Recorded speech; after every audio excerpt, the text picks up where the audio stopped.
اعوذ باللہ من الشیطان الرجیم بسم اللہ الرحمن الرحیم اللہم صلی علی سیدنا مولانا محمد وعلی آل سیدنا مولانا محمد وبارک وسلم۔ السلام علیکم ورحمۃ اللہ وبرکاتہ و مغفرتہ۔ اللہ تعالیٰ کا بڑا شکر، کرم اور احسان کہ اس نے ہم سب کو ایک مرتبہ پھر اپنے دین کے خاطر ایک دوسرے سے جڑنے کی توفیق عطا فرمائی، اور اللہ تعالیٰ نے ہم سب کو اپنے محبوب نبی کریم صلی اللہ علیہ وآلہ وسلم کی امت میں پیدا فرمایا، اور خاص طور پر ایمان والوں میں پیدا فرمایا، کیونکہ آپ صلی اللہ علیہ وسلم کی امت میں سب موجود ہیں۔ ہر شخص جو ایمان والا ہے اور جو ایمان سے خارج ہے، یعنی کہ جو غیر ایمان والا ہے، جس نے ابھی ایمان قبول نہیں کیا یا جو ایمان والوں میں پیدا نہیں ہوا، اور اللہ تعالیٰ کی تمام مخلوق سب اللہ تعالیٰ کے محبوب نبی کریم صلی اللہ علیہ وسلم کی امتی کہلاتے ہیں۔ قرآن اور حدیث سے یہ ثابت ہے کہ ہر شخص، ہر انسان، تمام مخلوق جو اللہ تعالیٰ نے آپ صلی اللہ علیہ وسلم کے بعد پیدا فرمائی ہے اور جو تا قیامت آئے گی، کیونکہ آپ صلی اللہ علیہ وسلم آخری نبی ہیں، تو آخری نبی ہونے کے ناطے اب جو بھی اللہ تعالیٰ کی مخلوق ہے وہ سب آپ صلی اللہ علیہ وسلم کی امتی ہیں۔ ان کے نبی ہونے پر سب کو اقرار کرنا ہے، سب کو اس بات کا پر ایمان لانا ہے، اس بات کو تسلیم کرنا ہے، چاہے وہ ایمان والا ہو یا نہ ہو۔ لیکن اس کے لیے یہ بات، جس طرح سے اللہ ایک ہے، اسی طرح سے یہ بات بھی حق ہے کہ آپ صلی اللہ علیہ وسلم اس امت کے نبی ہیں، آخری نبی ہیں اور رسول ہیں صلی اللہ علیہ وسلم۔ تو یہ جس طرح سے میں عرض کر رہا ہوں کہ جو لوگ ایمان میں داخل ہو گئے وہ بھی، اور جو ایمان میں داخل نہیں ہو پائے وہ بھی، سب اللہ کے بندے بھی ہیں اور آپ صلی اللہ علیہ وسلم کے امتی بھی ہیں۔ اور ہم نے ایک کلمہ بھی پڑھا، لا الہ الا اللہ محمد الرسول اللہ صلی اللہ علیہ وآلہ وسلم۔ اس کلمے سے ہم لوگ ایمان میں داخل ہو جاتے ہیں، اور اشہد اللہ الہ الا اللہ واشہد ان محمدن عبدہ ورسولہ جب پڑھتے ہیں تو اشہد ان محمدن عبدہ ورسولہ میں ہم گواہی دیتے ہیں کہ نبی کریم صلی اللہ علیہ وسلم، آپ صلی اللہ علیہ وسلم، محمد مصطفیٰ صلی اللہ علیہ وسلم اللہ کے بندے اور اللہ کے رسول ہیں۔ تو ہم سب امتیوں کے نبی اور رسول نبی کریم صلی اللہ علیہ وآلہ وسلم ہیں، اور اللہ ہم سب کا خالق اور مالک ہے۔ اللہ ایک ہے، لا الہ الا اللہ، نہیں ہے کوئی معبود سوائے اللہ کے، نہیں ہے کوئی معبود سوائے اللہ کے۔ اس بات پر ہمیں غور کرنا ہے، دھیان دینا ہے۔ کلمہ طیبہ جو ہے یہاں سے شروع ہوتا ہے، لا الہ الا اللہ سے، اور اگلا پارٹ محمد الرسول اللہ صلی اللہ علیہ وسلم، جو ہم نے سمجھ لیا۔ تو لا الہ الا اللہ کے معنی ہے نہیں ہے کوئی معبود، نبی کریم صلی اللہ علیہ وسلم، آپ صلی اللہ علیہ وسلم اللہ کے بندے ہیں، رسول ہیں، اور نہیں ہے کوئی معبود سوائے اللہ کے۔ اب اس بات پہ بہت زیادہ غور کرنا ہے، کیونکہ آج ہمارا موضوع ایمان ہے۔ تو ایمان میں کون شامل ہے ایمان والوں میں، اور ایمان سے کون خارج ہے، یعنی کہ کون غیر ایمان والا ہے۔ یہ کچھ شرطیں ہیں۔ صرف ایمان والوں میں پیدا ہو جانا، یہ اس میں ہمارا کوئی کمال نہیں، یہ اللہ تعالیٰ کی عطا ہے۔ جیسا میں نے شروع میں عرض کیا کہ اللہ کا رحم و کرم ہے، اللہ کا شکر ہے کہ ہم ایمان والوں میں پیدا ہو گئے، لیکن اس بات کی یہ کوئی دلیل نہیں ہے کہ ہم سب ایمان والے ہی ہیں، یا ہم سب ایمان والے ہی بن کر اس دنیا سے جائیں گے۔ استغفر اللہ، اللہ نہ کرے، کوئی خدا نہ خواستہ ایمان سے خارج ہو کر بھی اس دنیا سے جا سکتا ہے، چاہے وہ ایمان والوں میں پیدا ہو جائے۔ لیکن ایمان کو قائم رکھنا، ایمان کو دائم رکھنا، اور آخری وقت تک، آخری لمحے تک، موت تک ایمان والوں میں شامل رہ کر مرنا، یہ بہت بڑی بات بھی ہے، بہت مشکل بات بھی ہے، اور بہت سعادت کی بات بھی ہے، اور اللہ کے رحم و کرم کی بات بھی۔ تو اس بات پہ ہمیں آج غور و فکر کرنا ہے کہ ایمان کیا ہے۔ صرف ایمان والوں میں پیدا ہو جانے سے کوئی دلیل نہیں مل رہی کہ ہم جنت میں چلے جائیں گے، صرف ایمان والوں میں پیدا ہو جانے سے۔ دلیلیں کس بات کی ہیں وہ بھی دھیان دینا، کس چیز سے دلیل بن رہی ہے کہ ہم ایمان والوں میں شامل ہیں، چاہے پیدا ہو گئے تو بھی شامل ہیں یا نہیں ہیں، اور کس چیز کے ساتھ ہم مریں گے تو ہم ایمان والوں میں شمار ہوں گے، یعنی کہ جنتی ہوں گے انشاءاللہ۔ تو یہ کچھ باریک باتیں ہیں، اس پہ بہت زیادہ غور کرنے کی ضرورت ہے، کیونکہ آج کے دور میں بہت سارے فتنے اور بہت سارے فرقے ایسے ہیں جو انسان کو ایمان سے دور لے جاتے ہیں، یعنی کہ ایمان سے خارج بھی کروا دیتے ہیں، استغفر اللہ۔ تو آج ہمارا موضوع ایمان کیا ہے، قرآن اور حدیث ایمان کسے کہہ رہی؟ جیسا میں نے عرض کیا، صرف لا الہ الا اللہ محمد رسول اللہ پڑھ لینے سے ہم پوری طرح سے ایمان والے نہیں بن جاتے، صرف ایمان میں شامل شمار ضرور ہو جاتے ہیں، لیکن اللہ کے پسندیدہ بندہ وہی ہے جو مرتے دم تک ایمان میں شامل رہے، یعنی کہ مومن بن کر اس کا انتقال ہو اس دنیا سے، جب وہ رخصت ہو تو وہ مومن بن کر ہی جائے، یہ کامیابی کی دلیل ہے۔ اب بخاری شریف میں حضرت امام بخاری رحمۃ اللہ علیہ نے چیپٹر 1 جو بنایا ہے وہ کتاب الایمان، کتاب الایمان مطلب کہ جس میں ایمان کے بارے میں بات کی گئی۔ نبی کریم صلی اللہ علیہ وسلم نے فرمایا کہ اسلام کی بنیاد، اسلام کا ستون 5 چیزوں پر رکھا گیا ہے۔ یہ اکثر مسجدوں میں ہم سنتے ہیں، یہ بات ہمارے لیے نئی نہیں ہے کہ 5 ستون ہیں، 5 کالم ہیں اسلام کی، جس پر اسلام یا دین اسلام جس پر ٹکا ہوا ہے۔ تو یہ اکثر ہم مسجد میں سن لیتے ہیں، 5 کالم آپ کو، 5 ستون اچھے سے ہر انسان کو معلوم ہے۔ نماز ہے، ایمان ہے، نماز ہے، روزہ ہے، زکوٰۃ ہے، حج ہے، لیکن سب سے پہلے اور سب سے اہم جو ہے اس کا ستون، یا جسے ہم بنیاد کہیں گے، وہ جو بنیاد ہے وہ ایمان ہے۔ اور ایمان کے ساتھ ہر چیز کا ہونا پھر مکمل ایمان کہلاتا ہے، یا مکمل دین کہلاتا ہے۔ سب سے بیسک ایمان ہے۔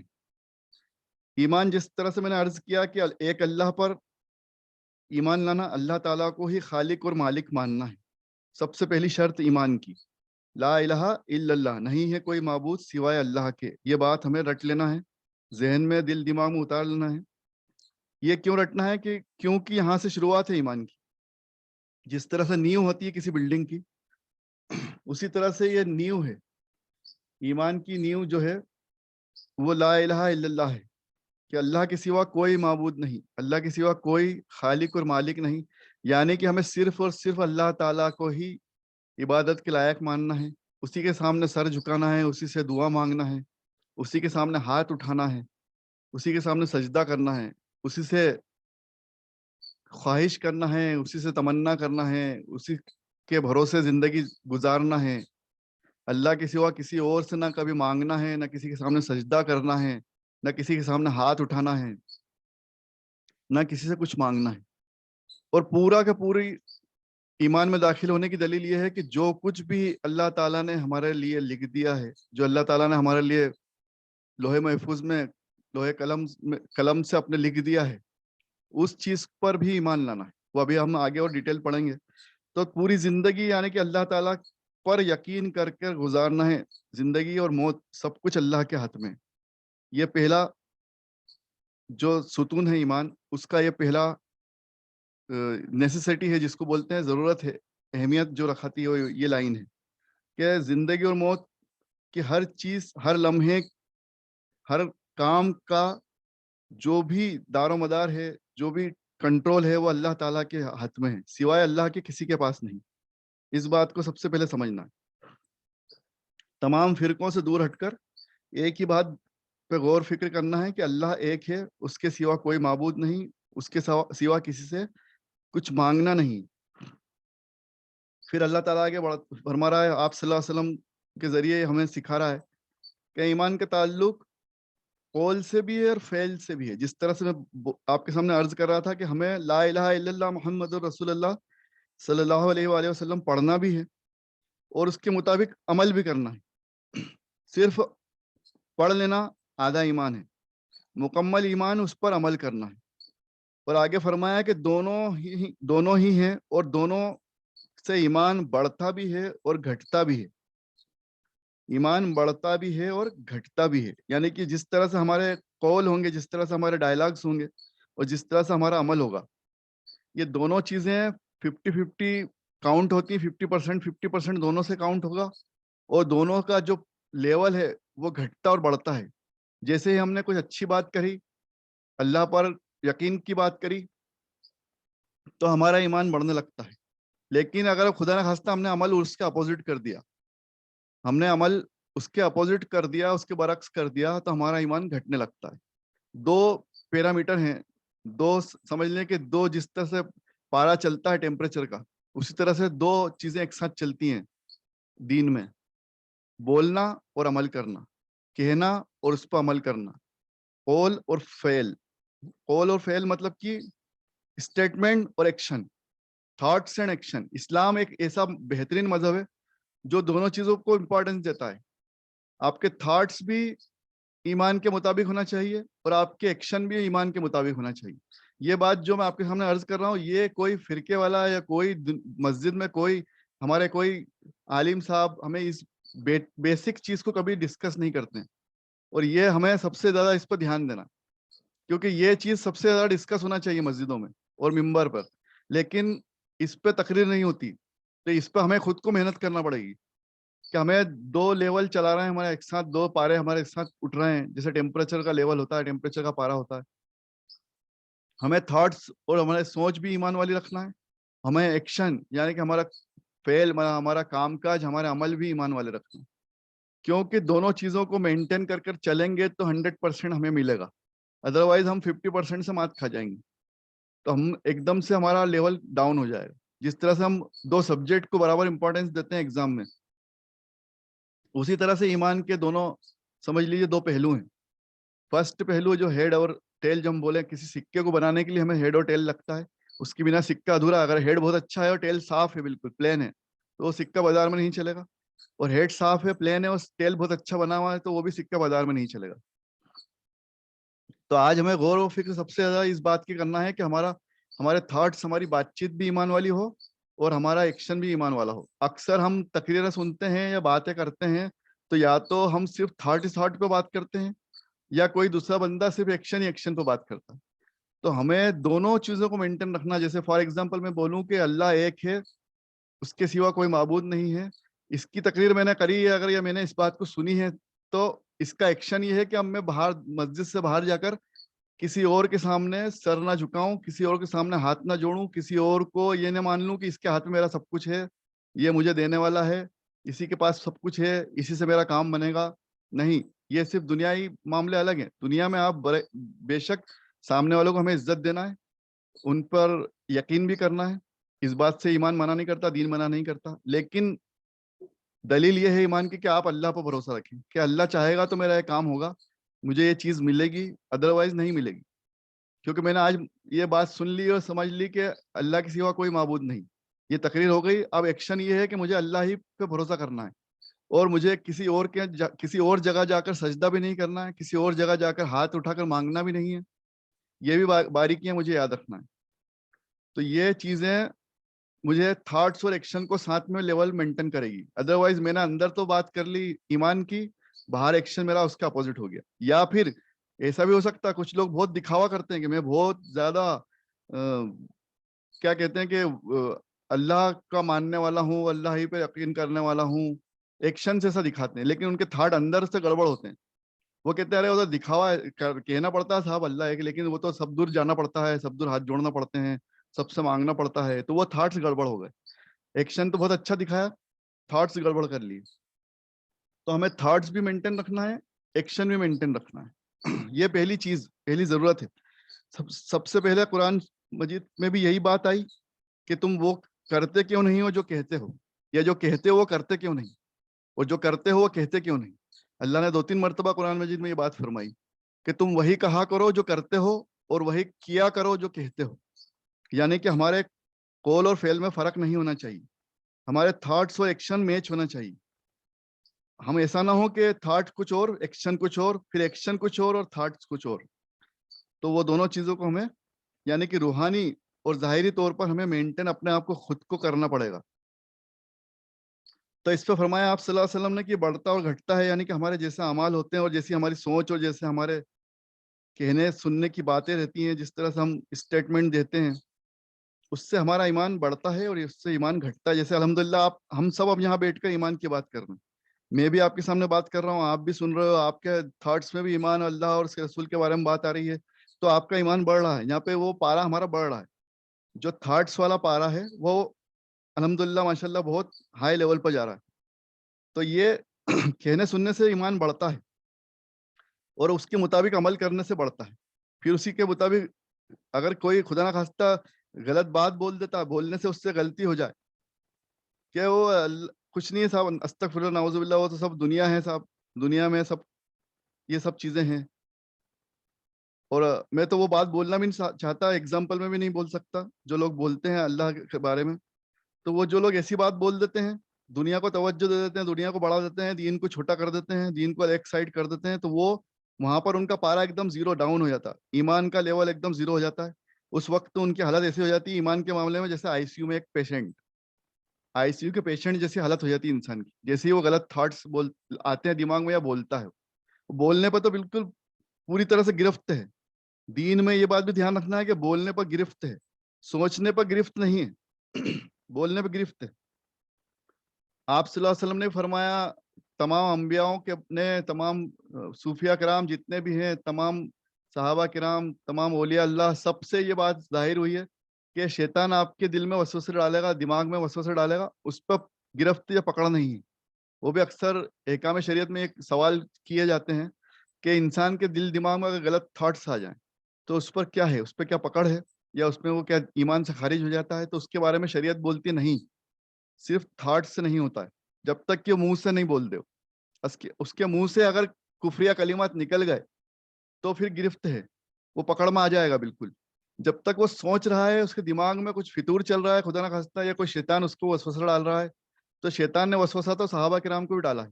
تو آپ صلی اللہ علیہ وسلم نے فرمایا اور شریعت بھی فرماتی ہے کہ صرف سوچنے سے، تھاٹ سے آپ دائرہ اسلام سے خارج نہیں ہوتے ہو. آپ دائرہ اسلام سے خارج جب ہوتے ہو جب آپ بولتے بھی اس کا اپوزٹ ہو، مطلب کہ اسلام کے دین کے خلاف بولتے ہو، ایمان کے خلاف بول دیتے ہو منہ سے، اور عمل بھی اس کے خلاف کر دیتے ہو. تو پھر دونوں لیول زیرو، دونوں باٹم میں آ جاتے ہیں، دونوں پارا گر جاتا ہے ایک دم. تو پھر ہم خدا نہ خواستہ استغفر اللہ ایمان سے خارج ہو جاتے ہیں. اس حالت میں شریعت یہ بولتی کہ پھر سے انسان توبہ کرے، دل سے توبہ کرے، اور ایمان میں شامل ہونے کے لیے کلمہ پڑھے. پہلا کلمہ، دوسرا کلمہ سب پڑھے، درست پڑھے، اور استغفر اللہ ربی من کل ذنب و اتوب الیہ پڑھے، یعنی کہ تجدید ایمان کرے.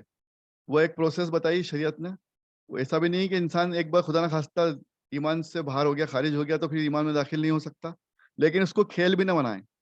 اس کو عالم فرماتے ہیں، علماء فرماتے ہیں کہ اس کو کھیل نہ بنائیں. بہت سوچ سمجھ کر بولیں، بہت سوچ سمجھ کر عمل کریں. تو یہ باریکی سب سے زیادہ تھی جو سب سے پہلے میں نے ڈسکس کری، کیونکہ اس پہ ہم لوگ زیادہ اس بارے میں باتیں نہیں ہوتی ہیں، نہ ہی اس پہ تقریر ہوتی. تو ہمیں بولنا بھی سوچ سمجھ کر ہے، عمل بھی سوچ سمجھ کر کرنا ہے. اس سے ہمارا ایمان بڑھتا اور گھٹتا ہے، یہ آپ صلی اللہ علیہ وسلم فرما رہے ہیں، اور صحیح بخاری میں اس بات کو درج کیا گیا. اور پھر آپ صلی اللہ علیہ وسلم نے فرمایا کہ اللہ جسے چاہے ہدایت دے، اللہ جسے چاہے ہدایت دے. ہدایت دینا بھی اللہ تعالیٰ کے ہاتھ میں ہے، اور پرہیزگاری بھی عطا فرماتا ہے اللہ تعالیٰ ہی، یعنی کہ تقوی اور پرہیزگاری بھی اللہ تعالیٰ فرماتا ہے. تو ایمان بیسک نیڈس اگر کمپلیٹ ہو جاتی انسان کی تو وہ اسلام میں شامل ہو گیا، مسلمان بن گیا. پھر جب وہ تقوی اور پرہیزگاری میں اپنا لیول اٹھاتا ہے تو وہ اللہ کی خاص عطا ہے اس پر. پھر اللہ تعالیٰ اس کو اپنے قرب، مطلب اپنے جو قریبی لوگ ہیں اس میں شامل فرما دیتا ہے، اپنا قرب اس کو حاصل ہو جاتا ہے، یعنی کہ وہ اولیاء اللہ اور ولی بن جاتا ہے، اللہ کا دوستوں میں شامل ہو جاتا ہے. اولیاء کا مطلب یا ولی کا مطلب اللہ کا دوست، اور وہ اللہ کا دوست وہ ہے جو تقوی اور پرہیزگاری اختیار کرتا ہے. قرآن اور حدیث کے مطابق بہت سارے انگوٹھیاں پہن لینا، یا گلے میں مالا ڈال لینا، یا کچھ جھبے پہن لینا، یہ کہیں سے کہیں تک دلیل ایک بھی کہیں نہیں ملتی، نہ کسی حدیث میں، نہ کسی قرآن کی کسی آیت میں. یہ سب چیزیں کہیں دلیل نہیں اس کی کہ یہ اولیاء اللہ ہے یا ولی ہے. اللہ تعالیٰ نے جب بھی اپنے اولیاء یا ولی کی بات کری تو ساتھ میں یہ لکھا کہ وہ ایمان پر قابض رہتے ہیں، اور وہ میرے نیک بندے ہیں جو تقوی اور پرہیزگاری اختیار کرتے ہیں. تو یہ پہچان ہے اولیاء اللہ اور ولی کی پہچان بھی آج ہم سیکھ لیں کہ جو اللہ پر سب سے زیادہ ایمان رکھتا ہے، پوری زندگی اللہ کے بھروسے جیتا ہے. اللہ کے بھروسے، اس ورڈ پر دھیان دینا ہے، نہ کہ کسی اور کے بھروسے. جو اللہ پر بھروسہ رکھ کے زندگی جیتا ہے، تقوی اختیار کرتا ہے، پرہیزگاری اختیار کرتا ہے، اپنا نقصان کرا دیتا ہے حق کے خاطر، سچ کے خاطر، وہ اللہ کا ولی ہے, وہ اللہ کا دوست ہے, وہ اللہ کا اولیاء ہے, نہ کہ دکھاوے والا انسان. تو اللہ تعالیٰ کے رسول صلی اللہ علیہ وسلم فرما رہے ہیں کہ اللہ تعالیٰ جسے چاہتا ہے اسے ہدایت دے دیتا ہے, پھر پرہیزگاری عطا فرما دیتا ہے, اور اس طرح سے اس کا ایمان بڑھتا جاتا ہے, ایمان اور بڑھتا جاتا ہے. سورہ مدثر کی بات یہاں آئی ہے, آیت نمبر 31 میں اللہ تعالیٰ نے فرمایا کہ آپ صلی اللہ علیہ وسلم فرما رہے ہیں کہ اس طرح سے تمہارا ایمان اور بڑھ گیا. یعنی کہ کچھ اس طرح سے اعمال ہم کرتے ہیں کہ ہمارا ایمان بڑھ جاتا ہے. اچھا, کچھ لوگ کہتے ہیں, کچھ لوگوں نے رٹ لیا ایمان تازہ ہو گیا. ایمان کوئی کھانے کی چیز نہیں جو تازہ ہو جائے یا باسی ہو جائے. وہ بھی کچھ لوگوں نے غلط اسٹیٹمنٹ رٹ لیا ہے. خاص فرقے کے لوگ بار بار بات کرتے ہیں, ہاں ان کاموں سے صاحب, یہاں بیٹھنے سے صاحب, ان کاموں کرنے سے صاحب, اس طرح سے چلنے سے صاحب ہمارا ایمان تازہ ہو جائے گا. ایمان تازہ یا باسی نہیں ہوتا ہے, ایمان گھٹتا اور بڑھتا ہے. کیونکہ اسلام, دین اسلام فطرت سے اور سائنٹیفک وے میں ہر چیز کو ہم سمجھ سکتے ہیں. اسلام کی خوبی ہے کہ ہم اس کو, سائنس تو اسلام کے دین کے ماتحت ہے, اللہ کے ماتحت ہے, اللہ تعالیٰ نے ہی سائنس کو بنایا ہے, لیکن سائنس کے ذریعے ہم انسان, عام انسان ہر چیز کو جو آج ناپتا تولتا ہے. تو سائنٹیفک وے میں اگر ہم سمجھیں تو ایمان کوئی کھانے کی چیز نہیں جو تازی یا باسی ہو جائے. ایمان ایک آپ کا کام کرنے کا طریقہ ہے, آپ کا عمل کرنے کا طریقہ ہے, اور انسان کوئی اچھا عمل کرتا ہے تو بے شک اس کی پروگریس ہوتی ہے. اسی طرح سے ایمان میں بھی آپ کا ایمان گھٹتا ہے, بڑھتا ہے. آپ غلط عمل کرتے ہو تو دنیا میں بھی آپ نیچے آتے ہو, غلط کام کرتے ہو تو گرفت میں آتے ہو, قانون کی گرفت میں آتے ہیں, اور اچھا کام کرتے ہیں تو ہمیں ایوارڈ دیے جاتے ہیں. تو اسی طرح سے ایمان بھی ہے, اس کو ہم سائنٹیفک وے میں بھی سمجھ سکتے ہیں کہ ہم اچھا کام کرتے ہیں, اچھا عمل کرتے ہیں تو بڑھتا ہے, برے عمل کرتے ہیں تو گھٹ جاتا ہے. ہر کسی انسان کا گھٹ سکتا ہے. خدا نہ خواستہ آج میں گالی بکوں گا تو میرا ایک لیول ڈاؤن ہو جائے گا. جنت میں بھی اللہ تعالیٰ نے اس لیے اتنے سارے مقام بنائے, اتنے سارے لیول بنائے. تو اس بات کو باریکی سے سمجھنا کہ جنت میں آخر کیوں اتنا الگ الگ لیول ہیں, اور سب سے بہترین جنت الفردوس کیوں ہے, جنت الفردوس کی دعا کیوں کی جاتی ہے. نبی کریم صلی اللہ علیہ وسلم جنت الفردوس میں کے لیے دعا کرنا ہمیں کیوں سکھایا. آپ صلی اللہ علیہ وسلم سے, تمام انبیاء کرام سے جنت الفردوس مانگنے کی بات کیوں ثابت ہے, کیونکہ اور آپ صلی اللہ علیہ وسلم جنت الفردوس میں رہیں گے, اور ان کے ساتھ ان کے تمام خلفائے راشدین رہیں گے, ان کے اہل بیت رہیں گے, اور اولیاء اللہ اور نیک بندے رہیں گے, اور شہدا رہیں گے. وہ سب قرآن مجید میں سورہ بقرہ میں آیا کہ کون کون رہیں گے. تو اس میں ہم لوگ بھی, اللہ تعالیٰ ہم تمام لوگوں کو, ہم سب گناہ گاروں کو اللہ تعالیٰ جنت الفردوس عطا فرمائے, آمین. تو ہم لوگوں نے یہ کوشش کرتے رہنا چاہیے کہ جنت الفردوس میں جانا ہے, صرف جنت میں بھی نہیں جانا ہے. جنت کا سب سے پہلا لیول جسٹ دوزخ کے اوپر ہے. جو فرسٹ لیول ہے جنت کا, اس کی جو جنت کی زمین ہے وہ دوزخ کی چھت ہے. اور اس بات کو دیکھو, آج مسلمانوں کے تو ٹھیک ہے, ایمان والے تو ٹھیک ہیں. میں نے جب جان ملٹن کو پڑھا, دا پیراڈائز لاسٹ, تو اس میں جان ملٹن نے لکھا ہے, اس نے بائبل پڑھی ہے, کیونکہ اوریجنل بائبل پڑھی ہے جان ملٹن نے. تو جو عیسائی بھائی لوگ ہیں, ہمارے عیسائی لوگ ہیں, وہ جو اوریجنل بائبل پڑھتے ہیں, تو بائبل میں یہ چیز لکھی ہے کہ جنت کی جو زمین ہے وہ دوزخ کی چھت ہے. تو وہ پہلا لیول ہے, تو ہمیں اس لیول پہ نہیں رہنا ہے. وہ سب سے لوور لیول ہے, اس سے نیچے تو دوزخ ہے. پھر تو وہ تو ایسا کہتے ہیں کہ لاسٹ لیول ایک سیما ہے کہ خدا نہ خواستہ ذرا سا کم زیادہ ہو گیا تو آدمی انسان نیچے گر جائے گا. تو ہمیں کوشش یہ کرنا ہے کہ جنت کا سب سے upper level, top most level جنت الفردوس ہے. تو جنت الفردوس کے لیے کوشش کرنا ہے, اور وہاں پر اللہ کے نیک اور تقوی اور پرہیزگار لوگ, بندے, جو اللہ کے بہترین بندے ہیں, جن کا ایمان کا لیول سب سے اوپر ہے. جس طرح ہم نے بھی پڑھا کہ ایمان کا لیول گھٹتا اور بڑھتا, تو جن کا سب سے ٹاپ موسٹ لیول پر رہے گا ایمان, جو آخرت میں یعنی کہ مرتے دم تک اپنے ایمان کو بچا کر لے جائیں گے, اور ایمان کے مطابق زندگی جئیں گے.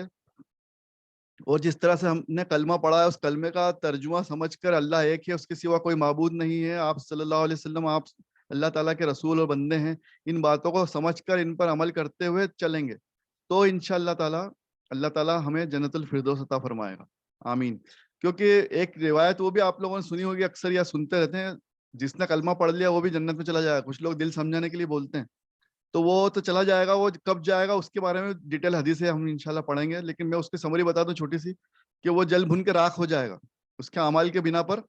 وہ ایمان جس نے صرف کلمہ پڑھ لیا ہو اور اعمال برے کرے ہیں, تو اس کو اس طرح جلا دیا جائے گا کہ وہ انگارہ سے جیسے راکھ ہو جاتی انسان, ایسا راکھ ہو جائے گا، پھر اس پر ایک خاص پانی ڈالا جائے گا، اس کو پھر کئی سالوں بعد نکال کر پھر جنت میں ڈالا جائے گا، وہ بھی سب سے لوور لیول پر، جو سب سے نچلا لیول ہے۔ لیکن جو اچھا عمل کر کے جائے گا، جو اپنا ایمان مضبوط کر کے اور تقوی پرہیزگاری کے ساتھ جائے گا، تو اس کو یہ پریشانی جھیلنا نہیں پڑے گی، وہ دوزخ کی آگ میں جل کر انگارہ نہیں بنے گا، وہ راکھ نہیں بنے گا، اور سینکڑوں سالوں بعد جنت میں نہیں جائے گا، وہ صرف نام کا کلمہ گو نہیں رہے گا، وہ عمل بھی کرے گا اس کلمے پہ۔ تو ایمان یہ ہے، ایمان کی دلیل یہ ہے، بنیاد یہ ہے کہ ہمیں سب سے پہلے اپنے آپ کو کلمہ پڑھنے کے ساتھ ساتھ اس کے ترجمے پر بھی عمل کرنا ہے، کلمے کے ترجمے کو سمجھنا ہے۔ آگے آپ صلی اللہ علیہ وسلم نے فرمایا کہ اللہ کی راہ میں محبت رکھنا اور اللہ ہی کے لیے کسی سے دشمنی رکھنا ایمان کا حصہ ہے۔ سبحان اللہ۔ اب یہ بات بھی بہت کم ہم سنتے ہیں اور کرتے ہیں۔ ایمان کی جب بات شروعات ہوئی ہے تو صحیح بخاری میں سب سے پہلے تو وہی بات 5 ستون ہے جو سب کو پتا ہے، اور گھٹتا بڑھتا وہ بات ہم نے سمجھ لی۔ یہ بات ہم کو اکثر سننے کو نہیں ملتی کہ ایمان گھٹتا اور بڑھتا، وہ ہم نے آج نئی چیز ہم کئی لوگوں نے سنا، پہلی بار سنا ہوگا، کیونکہ ایمان تازہ ہوتا ہے، جو غلط اسٹیٹمنٹ ہے وہ سب سنتے ہیں، لیکن ایمان تازہ ہے واسی نہیں ہوتا۔ قرآن و حدیث کے مطابق ایمان گھٹتا اور بڑھتا ہے۔ اور ایک اور نئی بات آج کچھ لوگوں کو سننے کو ملے گی کہ اللہ کی راہ میں محبت رکھنا، اللہ ہی سے محبت رکھنا، اللہ والوں سے محبت رکھنا، اللہ کے بندوں نیک بندوں سے محبت رکھنا، اور اللہ کے دشمن سے دشمنی رکھنا، مطلب جو اللہ اور اس کے رسول صلی اللہ علیہ وسلم سے دشمنی رکھتا ہے اس سے دشمنی رکھنا، یہ بھی ایمان کا حصہ ہے۔ یہ کئی لوگوں کو مجھے پتا آج پہلی بار سننے کو ملا ہوگا کہ اللہ سے محبت رکھنا اور اللہ والوں سے محبت رکھنا یہ بھی ایمان کا حصہ ہے، اور اللہ کے دشمن سے دشمنی رکھنا یہ بھی ایمان کا حصہ ہے۔ اور یہ میں اپنی مرضی سے کچھ نہیں بول رہا ہوں، صحیح بخاری شریف پڑھ رہا ہوں۔ تو ابھی تو صرف شروعات کی ہے ہم نے، ایمان کا چیپٹر بہت بڑا ہے، بہت ڈیٹیل ہے، اور ہم نے آج صرف چھوٹی سی باتیں سمجھنے کی کوشش کری ہے، اور چھوٹی چھوٹی باتوں پر ہم نے غور کرنے کی، فکر کرنے کی کوشش کری ہے۔ انشاءاللہ اس پر ڈیٹیل آگے ہم ایک دو مجلس اور کریں گے، اس میں بہت ساری حدیثیں آئیں گی، بہت ساری دلیلیں آئیں گی، اور جس سے پتہ چلے گا کہ کیا ایمان ہے، اور کیا کس کام سے ہم، کس بات کو کرنے سے، کس عمل کو کرنے سے ہم ایمان میں داخل ہوتے ہیں، اور کس عمل کو کرنے سے ہم ایمان سے استغفر اللہ خارج ہو جاتے ہیں۔ تو اللہ تعالی ہم سب کو کہنے سننے سے زیادہ عمل کی توفیق عطا فرمائے، ہم سب کو ایمان والوں میں شامل فرمائے، اور اللہ تعالی ہماری ٹوٹی پھوٹی نیکی کو اپنے محبوب نبی کریم صلی اللہ علیہ وسلم کے واسطے وسیلے سے قبول اور مقبول فرمائے۔ وآخر الدعوانا ان الحمد للہ رب العالمین، آمین یا رب العالمین۔